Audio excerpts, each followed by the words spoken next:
So guys, ini dia casing phone raya aku daripada X1. Kau tengok dia punya packaging. Bahagian luar tu pun cantik dah. Serious nice dia punya packaging. So ini dia casing daripada X1 Drop Guard 2S. So sesuai dengan nama dia, memang dia memfokuskan kepada drop protection.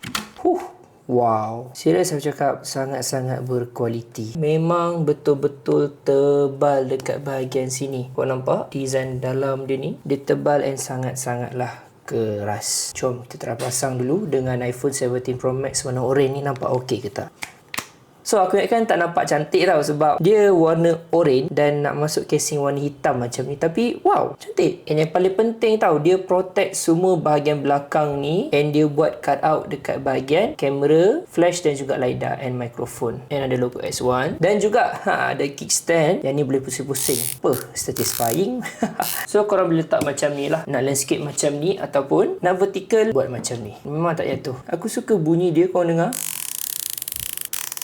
So overall aku sangat suka dengan casing daripada X1 ni. Kualiti dia serious nice. Sebab untuk protection, casing ni dah level military. So guys, dah nak raya kan? Beli casing baru sebiji. Link aku sediakan dekat bawah.